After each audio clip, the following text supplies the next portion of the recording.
Good morning or afternoon, depending on where you are in the country, and welcome to Fuller's All Nation Foods and Arts Festival. I'm Lauren Hance, and I'm one of the leaders of the student group, the Brim Collective. And I'm so excited to be hosting our session today with Julia Hendrickson. Julia is an artist, and she creates slow, abstract landscapes that urge the viewer towards patient, meditative observation. She lives in Pasadena, where she works as a watercolor artist and serves as a TA for Dr. Maria Fee. She received an MFA in printmaking from Cranbrook Academy of Art and just completed her MDiv at Fuller this past winter. So we're giving her a big round of applause for that. Her works focus on spiritual formation through art. You can purchase her works via her Instagram account at Julia Hendrickson. I'll be sure to post that in the chat for you. And you can find out more about her on her website at juliahendrickson.com. We are so thrilled to have you here with us today, Julia. We're going to be looking at some of her artwork, and she's going to be discussing her process and how her faith integrates into her art. So I'm going to pass it on over to you, Julia. Thank you so much. Thank you for putting all of this together, the whole team, Lauren and Laura. It's just such a gift to the community, and I'm thankful because this work definitely came from the community, right? We can go ahead and start sharing the images. In seminary, we learn a lot of words: hermeneutic, pericope, exegesis, consubstantiation, transubstantiation, imago Dei, imitatio Dei, excursus.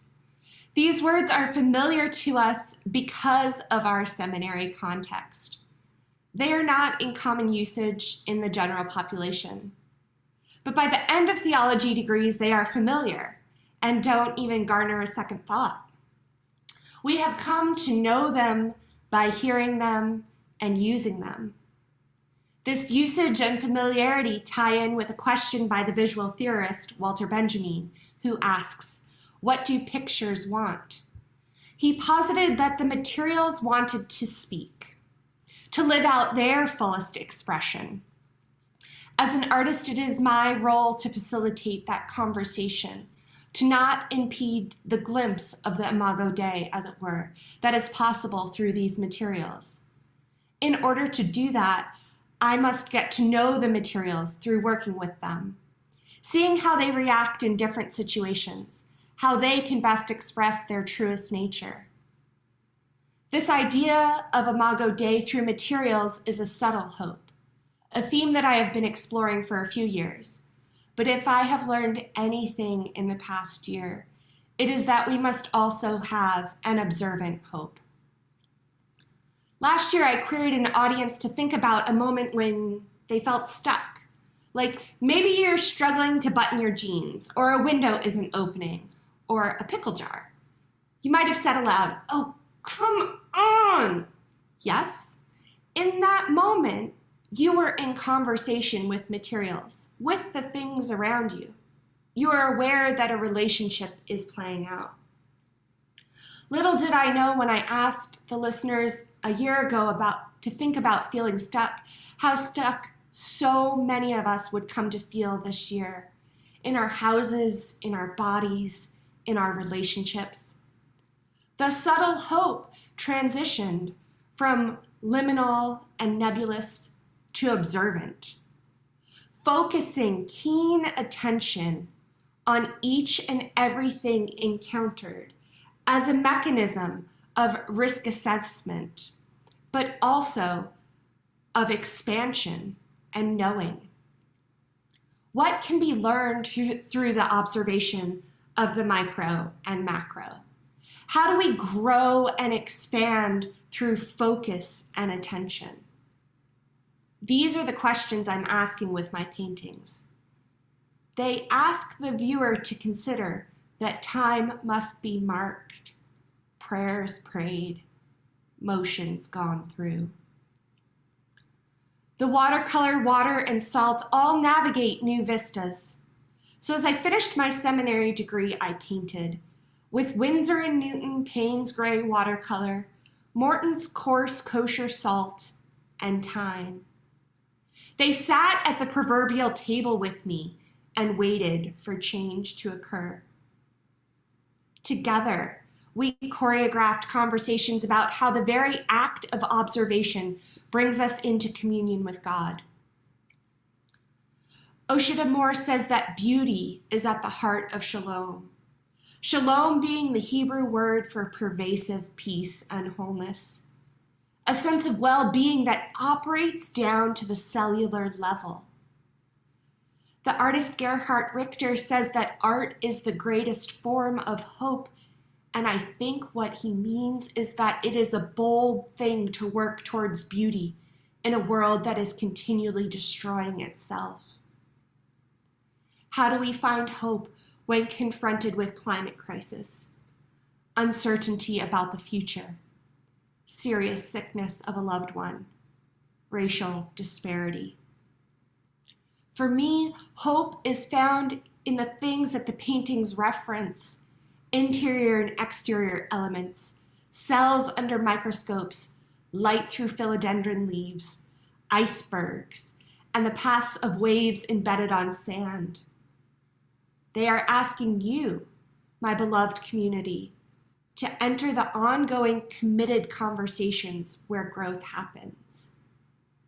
When considering conversations, how do our words block the possibility of communication? Do they descend like a shroud over dialogue? What happens when you only offer your opinion and are not willing to interact with other ideas? The conversation stalls out or gets trapped in a double-down escalation loop. One way to escape that space is to gently say, "Could you explain fill in the blank to me? I understand it differently." Once given an explanation, you don't have to agree, but perhaps there will be more understanding all around. Asking the question, "Could you explain X to me?" is like gold entering a painting. A luminosity comes in, full of potential. Things that were incongruent are now connected through this change in positioning. Even as the gold lines fade out into the depth of the dark pigment, there is still change enough on the surface for us to see something different happened here. Those first forays into exploratory conversations construct pathways that are traversable with practice and repetition. With each conversation line, there may be things you disagree with, but how you disagree matters.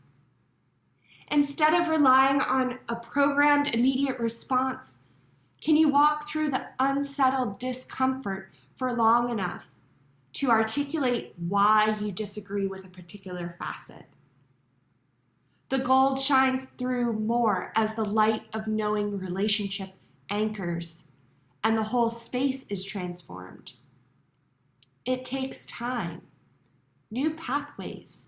Lines have to be practiced and repeated over and over, observed. Then, without realizing it, years later, you have arrived at a different way of dialoguing. Listening, pausing, observing, responding. Learning as you go. The moments it takes to change a conversation are practiced, in the same way that my strokes with a brush and the salt shaking are practiced. It is in a split second of holding your tongue when you would rather counterpoint. Not adding more pigment, but perhaps more water. It is recognizing that the person you are speaking with is a complex individual with thoughts and feelings. Their information and interpretation of it is different than your own. But can you accept that their whole life has brought them to this understanding? This is the work of conversation, a repair desperately needed in contemporary discourse. Conversations with others, conversations with materials, with location, with home, all swirl around us. Observation, prompted and propelled by curiosity, provides a compass. These works function like signposts, wayfinders to wayfarers, presenting a vision of a new earth through reflection of the natural world, through conversation with each other. I would encourage you to spend time with the discomfort and questions that these paintings might bring up. Knowing that you might think you don't like the visual because of the feeling it creates. But like everything else in seminary and life, I would encourage you to do some excavation and see what question is really being asked and what you want to say in response. As a response to one of the frequently asked questions about these paintings, how long do they take? I will tell you that the answer is quite simply, they have taken my whole life.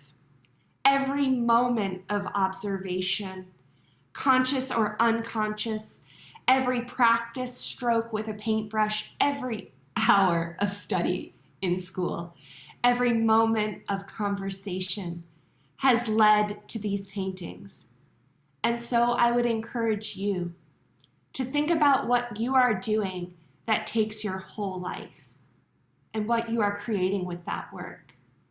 I have no doubt that your work will be different than mine, but perhaps together our conversations with words, materials, images, and relationships can point others towards hope and bring about glimpses of the new earth here in the now. Thank you.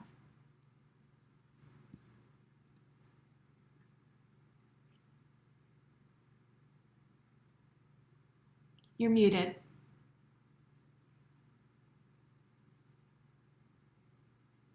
Oops, there we go. I think I wasn't unmuted. There we go. Now we go. I'll start over. Thank you, Julia.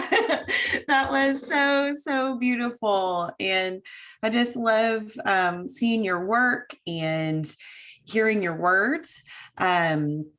We are going to open up this time for any questions. So if there's questions on YouTube in the chat, we've got our producer there in the background that can send those there to me.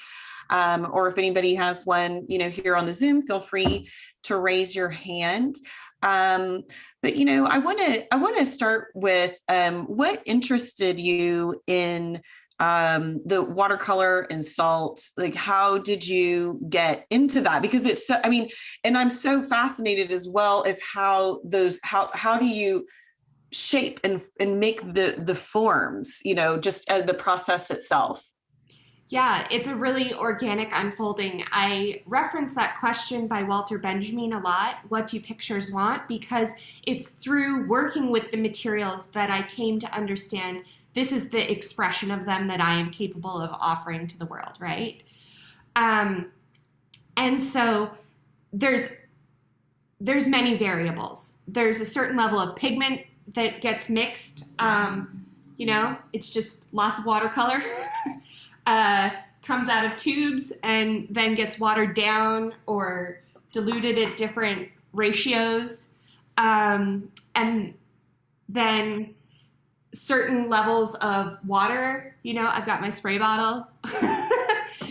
Sometimes it's like literal lakes of water that get like just blue lakes that cover everything, right? And how it all dries down and then how much salt gets shaken onto it. Those are all things that, and how the paper itself buckles can create some of those forms. And they're not things that I necessarily have that much control over, but rather in the way that a choreographer would create a piece with a specific dancer in mind. I'm trying to work and play to the strengths of these materials, right? So that they can best shine. That's so fantastic. I love that. And you talked a lot about, there in your journey of seminary and, as artists, myself as an artist, I know the feeling when people go, "You're doing seminary. What are you doing? Why are you doing that?" what were your expectations when you were coming into the program?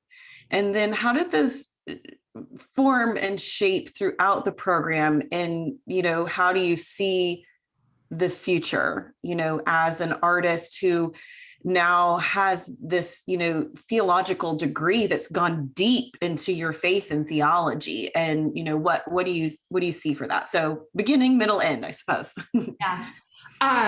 When I came to seminary, I didn't have painting as a daily part of my practice. I'd been very sick for a few years, and it just wasn't something that I was participating in. But I knew that I was to come to seminary because of some of the other work that I was involved in. And I didn't think that I would leave seminary so steadfast in my calling as an artist. Like, I thought that I would probably go into some sort of school context, chaplaincy. I've worked with middle schoolers and high schoolers for over 20 years. I thought that I would just be more equipped to return into that kind of context, in spite of having my MFA and completing that over 10 years ago. But as I went through seminary, I saw how differently I see the world. I think it really came through. I responded to a church history post exclusively with Meryl Streep memes. And I was like, I'm having a different conversation than most of the other people here. And that's okay. And that's good. And I need to keep bringing visuals to this conversation, right?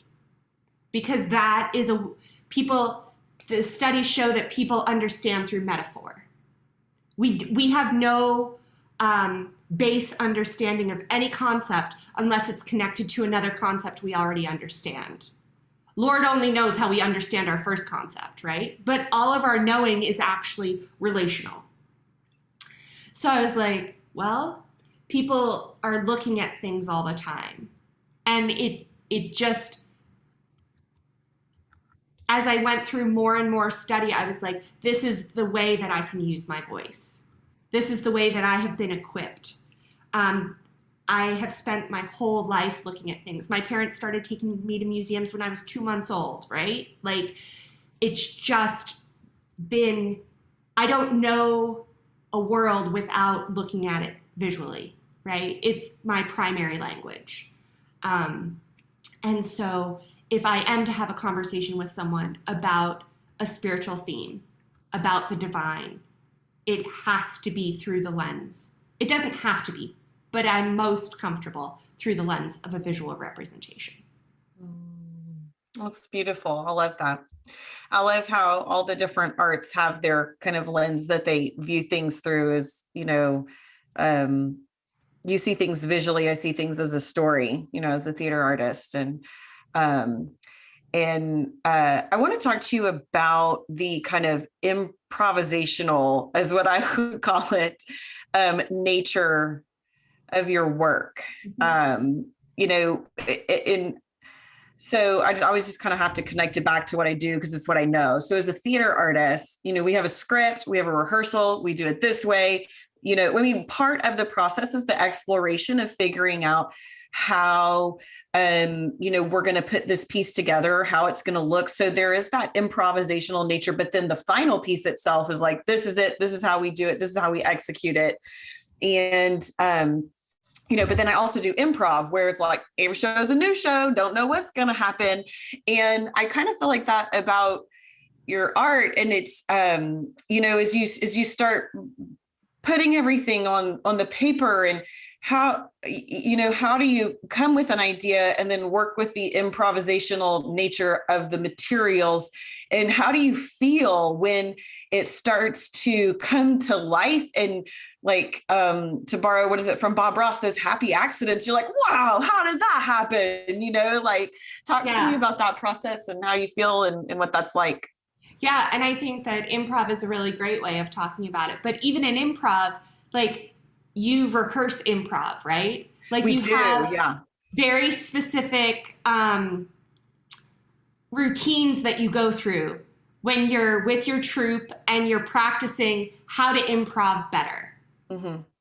And the same thing is true when I'm working with my materials. There can be a happy accident, and then I'm like, how did I do that?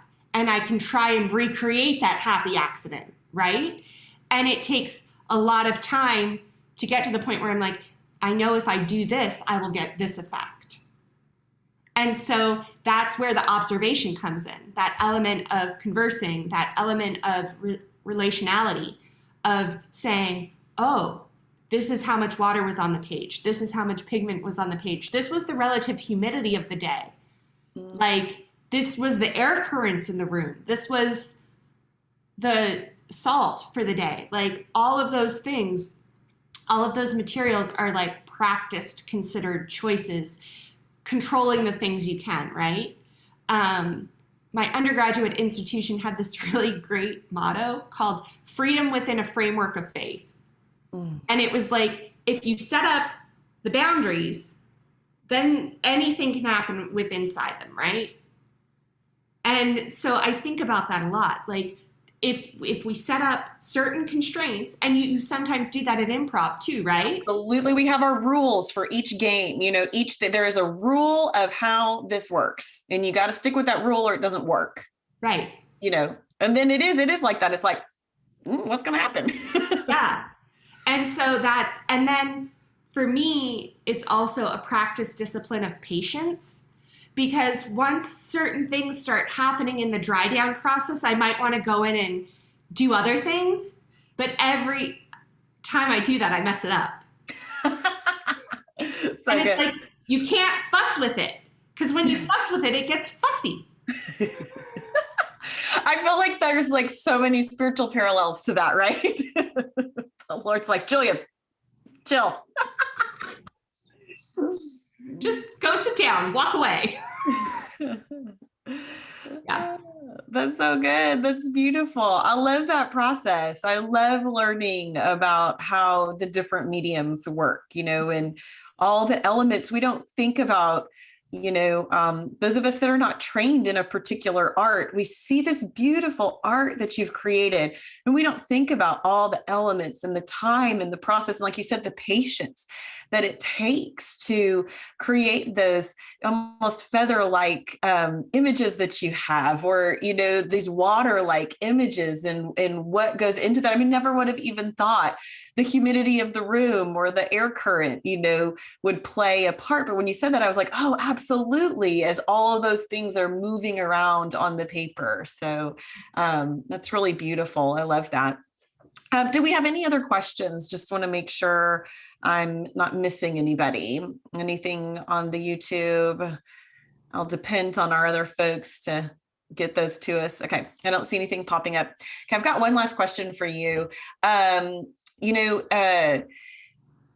think sometimes being an artist of faith, I know in my discipline, it can be difficult, and for many reasons.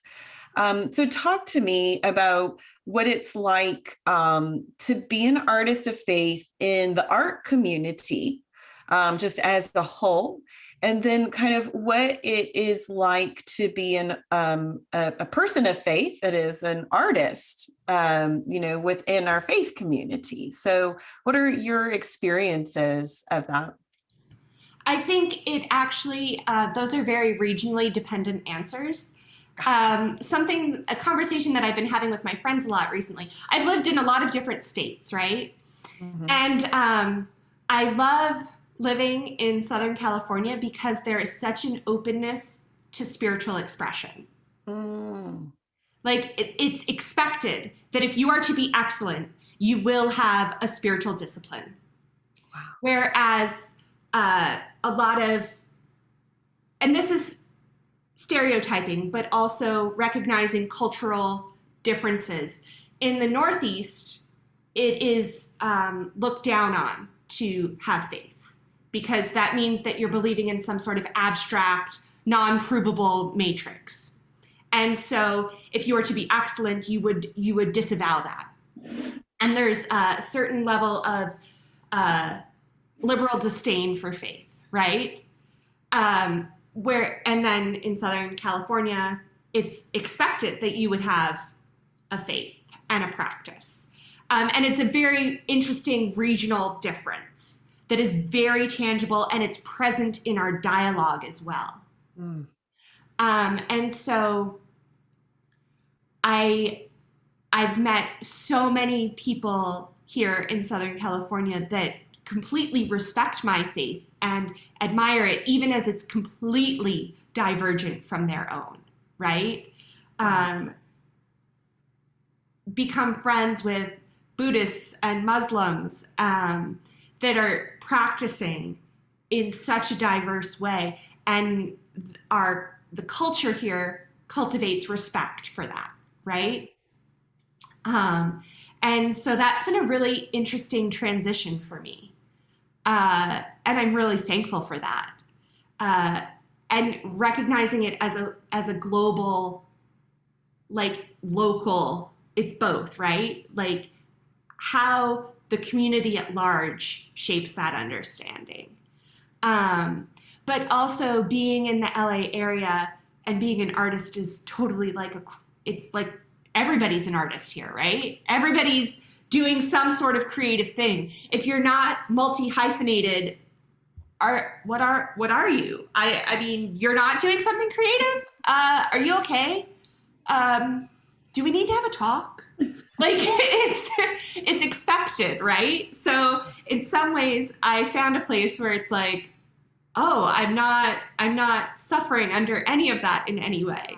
But every church that I've been a part of, like one church I went to the pastor and said, like, instead of just having the drawing of our church this was a like conservative, like when you think of a church, this church looked like that, like a quintessential white American colonial church. The steeple and all the steeple, pews, organ, love it, like, choir wearing robes, all of that. And I'm like, I'm an abstract landscape artist. Can we put my work on the bulletin for all of Lent? And they were like, sure, why not? Wow. Like, because they recognized it as something that could provoke a conversation about beauty and faith and what it is to live our lives as an offering, right? And so I think that there's always a possibility, right? If you're known within your community, if you're established in your community and like, they know that you're not seeking to harm them. You're not undermining the message. If you're able to articulate how clearly you believe in the message of the gospel, then I find very open doors within churches. Because there has been that narrative of the artist as transgressive. And part of that is the job of the artist, to ask a question that might not have been considered before. Yeah.